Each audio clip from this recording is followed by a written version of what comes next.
नमस्कार साथियों, स्वागत आप सभी का पी के एडवांस साइको यूट्यूब चैनल पर। चर्चा आज हमारी रहेगी शास्त्रीय अनुबंधन सिद्धांत, जो कि पावलोव ने दिया था। इसके अंतर्गत अनुबंधन के प्रकारों की चर्चा आज करेंगे विस्तृत रूप से, और ज़्यादा बड़ी क्लास नहीं रहेगी, छोटी सी क्लास रहेगी जिसमें अनुबंधन के कौन कौन से प्रकार होते हैं उसकी चर्चा हमारी रहेगी।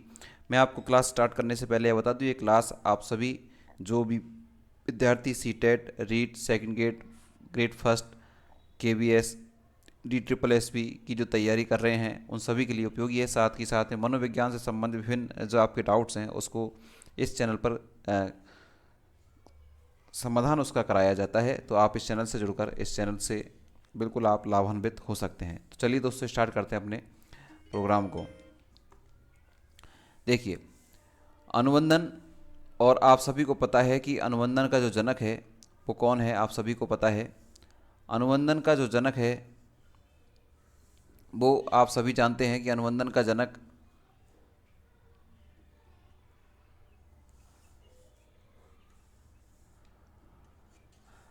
आईपी पावलोव हैं। कौन है? IP Pavlov. इनका पूरा नाम क्या है? Ivan Petrovich Pavlov. ये रूस के थे और एक शरीर शास्त्री थे, और इन्हें 1904 में इस शरीर शास्त्र पर अर्थात पाचन शक्ति पर कार्य करने के कारण इन्हें नोबेल पुरस्कार भी प्राप्त हुआ। आज हमारा जो विषय है वो है मोस्टली अनुबंधन को, जो है अनुबंधन के कौन कौन से प्रकार हैं। तो अनुबंधन को ध्यान रखें, कितने भागों में बांटा जाता है? 4 भागों में बांटा जाता है, जिसमें पहला अनुबंधन हमारा कौन सा है? सहकालिक अनुबंधन। कौन सा अनुबंधन मित्रों? सहकालिक अनुबंधन।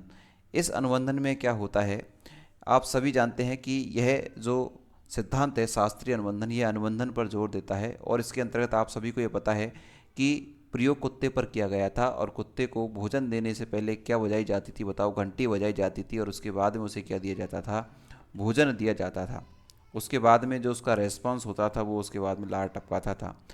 अभी आप ये देखें कि जो सहकालिक अनुबंधन ये क्या है। देखें, ये जो घंटी है, इस घंटी को नाम दिया था कंडीशनल स्टिमुलस, अर्थात इसे कहा था सी एस, और इसे क्या कहा था? यू सी एस, अर्थात अनकंडीशनल स्टिमुलस इसे कहा था। जब सी एस और यू सी एस, ध्यान रखना, जब सी एस अर्थात घंटी और भोजन दोनों को एक ही समय पर दे दिया जाए, दोनों को एक ही समय पर दे दिया जाए, तो उस वाले अनुबंधन को क्या कहा जाता है? सहकालिक अनुबंधन कहा जाता है।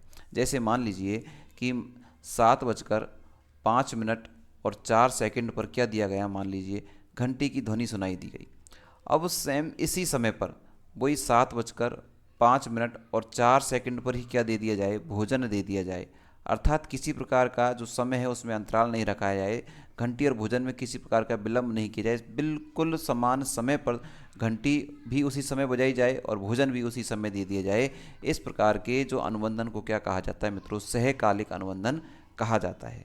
सीधा सा है कि सी एस और यू सी एस को जब एक समय दे दिया जाता है तो उसे ही क्या कहा जाता है? सहकालिक अनुबंधन कहा जाता है। ठीक है, चलिए दूसरे अनुबंधन की हम बात करें कि विलंबित अनुबंधन क्या होता है।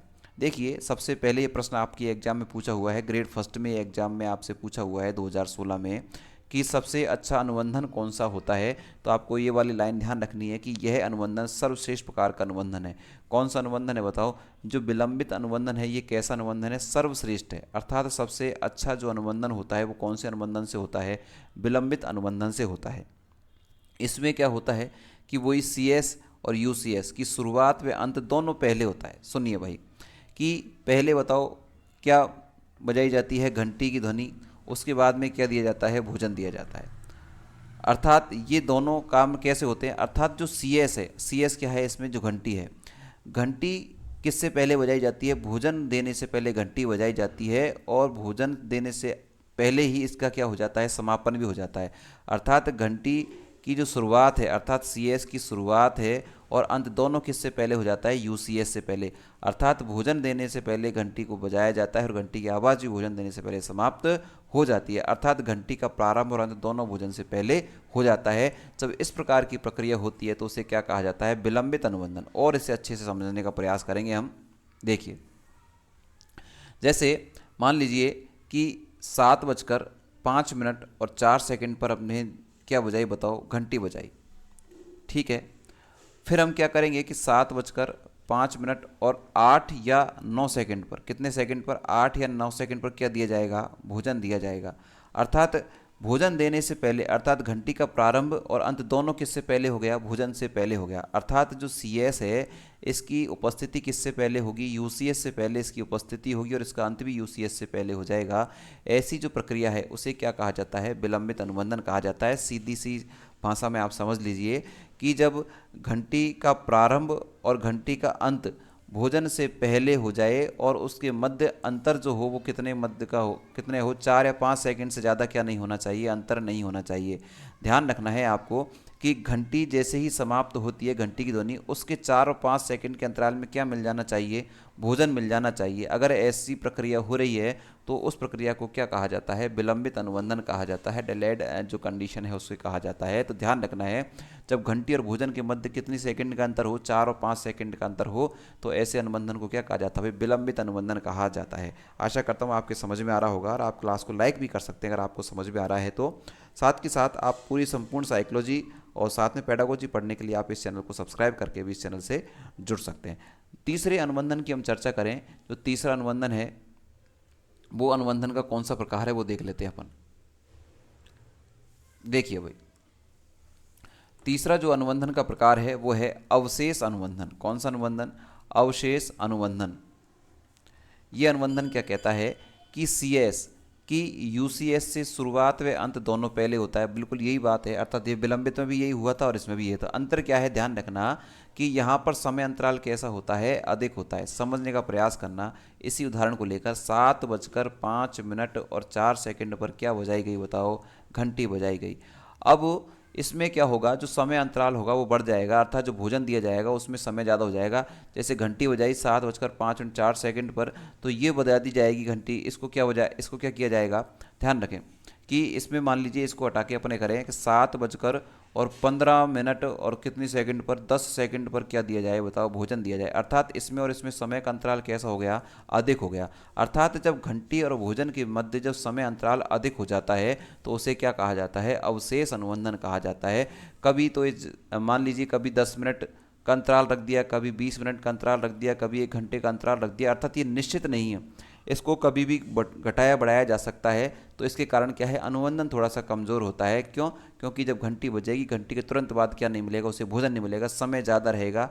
अर्थात घंटी जो बजेगी उसके बाद में काफ़ी देर बाद भोजन दिया जाएगा, तो इससे अनुबंधन थोड़ा सा कमज़ोर होता है। तो ध्यान रखना, इसे क्या कहा जाता है, अवशेष अनुबंधन कहा जाता है। और चौथा और अंतिम जो अनुबंधन का प्रकार है उसे समझिए, ये तो बड़ा आसान सा है।